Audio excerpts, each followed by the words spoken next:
Et bonjour tout le monde et bienvenue au Mon Corvo, c'est Kitaro, c'est Kamal. Et on se retrouve aujourd'hui pour le chapitre 870. Ça valait le coup. 2 semaines d'attente mais ça valait le coup vraiment. Et juste avant de se plonger dans le chapitre, on aimerait vraiment vous remercier pour tous les retours qu'on a eu sur notre précédente vidéo qui était One Piece, comment tout a commencé. Donc vous avez bien compris qu'en ce moment on est en train de faire un mois spécial pour fêter les 20 ans de One Piece. Vous avez tout compris en fait et c'est vraiment cool, on a eu des centaines et des centaines de retours de vous, comment vous avez rencontré One Piece. Ça nous a tellement ému, on a tout lu, on était là, on a fait waouh. Et donc c'est ce qu'on, dans la vidéo, on vous en parlait, on disait n'hésitez pas, vous, à le faire en vidéo comme nous. Vous reprenez le même schéma et vous en parlez devant une caméra, même si la qualité n'est pas au rendez-vous, c'est pas grave. Et vous comptez comment vous avez rencontré One Piece, en fait. Et ça qui peut être vraiment cool, parce que nous, ensuite, vous nous envoyez ça par lien, vous mettez ça sur YouTube, vous le mettez en ligne et tout, comme ça. Vous nous donnez le lien, vous le mettez en privé si vous voulez pas que les autres le voient et tout. Et boum, nous, on en fait une énorme compile qui sera sûrement en lien avec notre énorme projet du 22 juillet prochain. On vous en dit pas plus, mais c'est quelque chose de totalement unique qui pourra être vraiment très intéressant à faire. Et ça, l'allier avec ça, avec notre passion, on va communiquer. Ça peut être vraiment génial, vraiment, on vous en dit pas plus, ça peut être vraiment énorme. Mais avant, le chapitre. Oh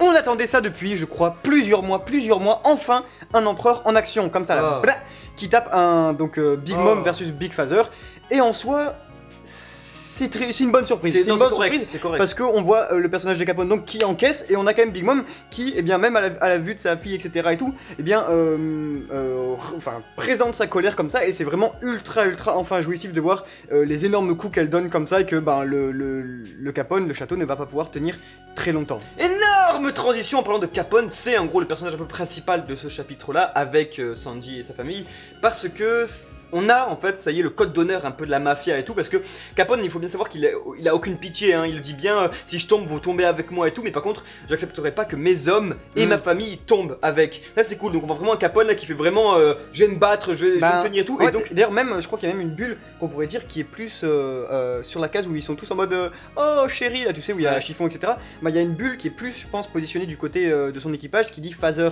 Voilà, donc ça c'est important, c'est l'image de père en fait de la mafia, comme ça, c'est le parrain quoi. Et c'est voilà ça, le mec il ne peut pas tomber pour ses hommes. Le personnage de Capone qui commence à avoir clairement la cote, Kitaro, hein, vraiment clairement, surtout quand on l'aime bien. De toute façon, un personnage, dès qu'il y a une petite traîne de sang qui lui coule ici, directement tout le monde le kiffe. Et ça, Capone, à côté, il suffit qu'il est comme ça avec son cigare, il fait oh ouais, je m'en bats les couilles, j'encaisse des coups. Et en plus, eh ben, il montre qu'il est vraiment intelligent, parce qu'il arrive à élaborer un plan en 2 secondes qui est en fait tout simplement donc de redevenir normal. Donc le château disparaisse, tout en restant, tout en laissant en fait les gens à l'intérieur de lui. Donc sur le coup on comprend pas, on est là, mais c'est bien respecté. Autre point très important du chapitre, c'est forcément Sanji et ses liens avec sa famille. Passage obligatoire. Passage complètement, c'était obligatoire en fait d'avoir ça, parce que enfin ça met les choses ça y est, la boucle est bouclée. C'est correct. Et surtout, parce que en fait, on avait tellement peur, on s'est là, oh non, mais vas-y, Sanji qui va sauver sa famille, tout, non. Il le fait pas en fait pour lui, il le fait pas pour sa famille, il fait juste pour pouvoir regarder, pour pouvoir retourner voir enfin Zeph et dire bah regarde, j'ai pas changé, je suis toujours comme ça, et j'ai pas trahi même ma famille et tout, je suis toujours quelqu'un de cool. Comment il maltraite c'est un gentleman en fait, c'est un gentleman. Il maltraite le Finsmoke. Et c'est ça qui est cool, qui est très acceptable, enfin, c'était vraiment, enfin, il fallait que ce moment arrive, c'est que tout le monde s'était dit Sanji, écoute, je veux dire, personne n'a oublié ce que ton père t'a dit. On a tous eu droit au flashback, on est des millions de personnes à voir comment tu t'es fait maltraiter par ton père, etc. Qui dit que tu n'es pas mon fils, je suis pas ton père et tout ça. Et du coup, la case où il le prend comme ça et qui lui dit écoute, t'es pas mon père, etc. Et maintenant tu l'admets, etc. Et sur une petite claque humiliante. Et ça c'était vraiment super, ça faisait super du bien à la fois au lecteur et à la fois aux Mugiwara qui sont alignés derrière. Et Luffy.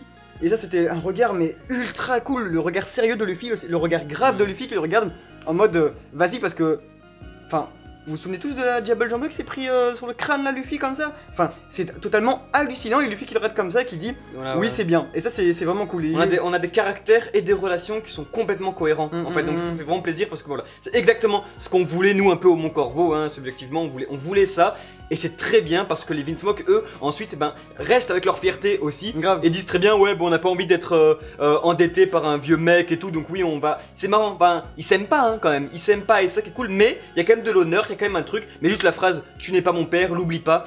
Oh, thanks. Autre chose de super. Aïe, je fais mal au cou. Autre chose de super important dans ce chapitre, c'est la phrase prononcée par un des Sweet Commanders, je sais plus si c'est Smoothie ou Katakuri. C'est une phrase qui veut absolument tout dire, parce que c'est ici le mangaka qui nous parle, qui parle directement à ses lecteurs.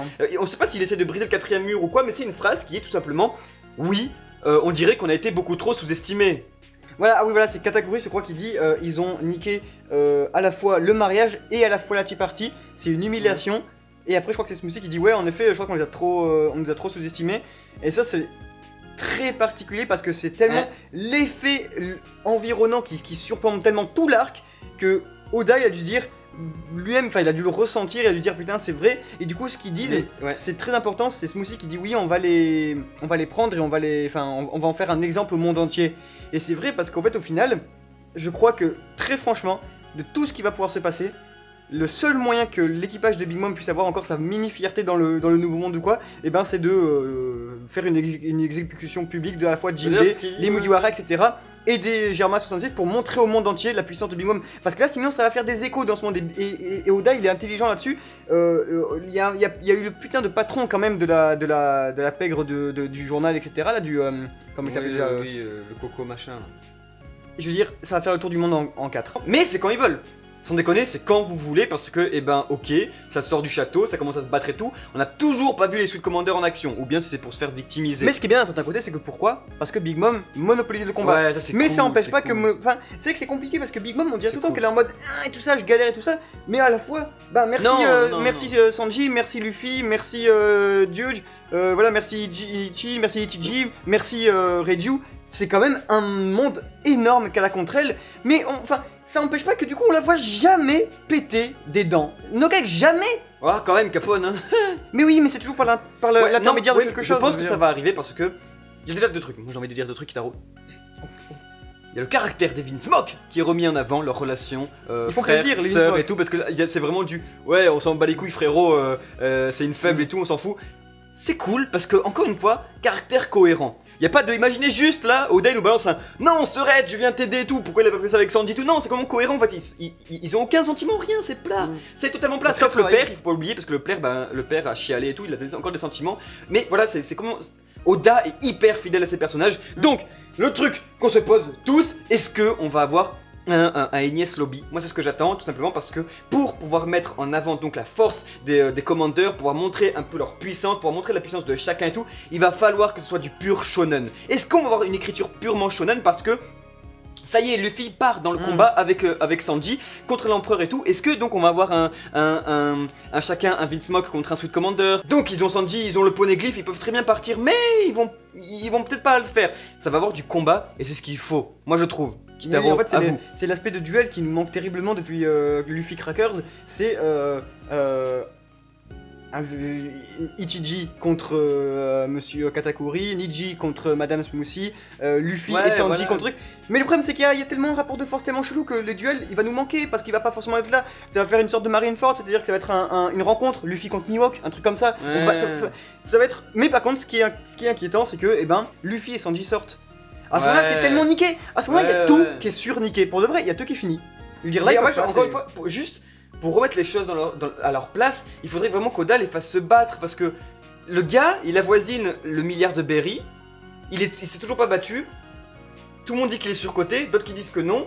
Enfin, au bout d'un moment, il faudrait vraiment qu'il y ait quelque chose en fait. Il faut qu'il y ait un combat, il faut qu'il y ait un truc. Parce que si le gars avoisine le milliard de berry, mais il est censé massacrer tout le monde. Après, les rapports de force dans One Piece c'est très ambigu, on sait très bien, la prime ça reflète pas le puissance et tout, oui. Mais il faudrait quand même qu'il y ait du combat, parce qu'on est dans un shonen et ça permettrait de tout mettre. Et c'est cool, parce qu'il y a que ça dans One Piece qu'on est hyper comme ça, en mode mais c'est qui, je comprends pas et tout. Tout ce qu'il faut c'est que l'arc en fait, au final l'arc ça sera une putain de bonne surprise si à la fin tout le long on est ultra questionné, tout le temps on est plein de doutes, plein d'incertitudes, et qu'à la fin il y a une vérité qui nous est établie et on se dit Damn On va right. finir donc. C'était pas Ouais, mal quoi. ouais, on va finir là-dessus. Est-ce que va y avoir vraiment du combat? Est-ce que Luffy va devoir encore se surpasser dans les prochains chapitres parce qu'il veut y aller avec Sanji? Chapitre bien frais, bien Ouais, cool. c'est bien. Juste un petit peu dans la continuité de ce qui se passe sans apporter du nouveau, si ce n'est à la fin toujours une sorte de chute très impressionnante qui est Qui ouvre sur plein de là, possibilités. donc exactement, c'est c'est-à-dire que tout le temps c'est tout le temps un dernier moment comme ça qui c'est un peu du grand n'importe quoi et c'est la preuve Luffy et Sanji qui sortent en mode enfin pourquoi? D'ailleurs c'est la dernière, je crois que la dernière case là c'est juste pourquoi est-ce que vous faites ça? bien. Bah, eux-mêmes se comprennent pas d'ailleurs. Voilà, et du coup voilà, ça laisse encore en fait en suspense, on se dit bah dans le chapitre il va se passer quoi?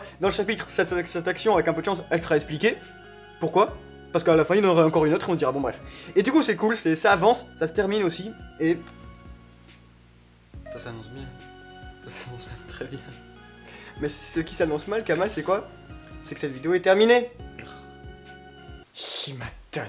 Voilà, c'est la fin de cette revue les amis, on espère que vous avez bien apprécié, en tout cas c'est toujours un plaisir de vous faire ça, et nous de parler de One Piece tranquillou, on attend vos retours parce que c'est ce qui fait l'important de cette chaîne, c'est l'essence de la création du Mon Corbeau, c'est quand même de pouvoir communiquer avec vous et c'est toujours un énorme plaisir. En parlant de communication, c'est la petite, quand même, petite transition des familles qui est pas mal, n'oubliez pas que si vous voulez, vous pouvez bien transmettre votre vidéo, c'est-à-dire une petite vidéo d'une minute, même pas, etc., sur comment vous avez rencontré One Piece. Et n'hésitez pas à balancer le lien de la vidéo, si vous avez peur ou quoi que ce soit, mettez-la en privé, enfin en non répertorié, et vous avez que le lien, vous nous l'envoyez en message privé ou quoi que ce soit. Et nous, on fera un plaisir de faire une compilation comme ça pour fêter ce mois spécial, ce sera un petit peu la consécration, etc., avant le projet ultime du 22 juillet, tout ça, ça pourrait faire un énorme bouquet final très intéressant pour remercier la création d'Ashiroda et ses 20 ans. C'était Kamaltero. Ouais. Ah, c'était Kitaro. C'est pour toutes les fois où tu m'as insulté en vidéo. C'était peut-être ma petite revanche perso. Non. Non. Critical Hit, c'était trop mal. Quoi? Critical Hit. Et c'était Kamaltero. La La la Lola. Et c'était Kamaltero. La la oh oh. Pas besoin de citer Kitaro, parce que en fait, il est vraiment Très beau. Ciao tout le monde.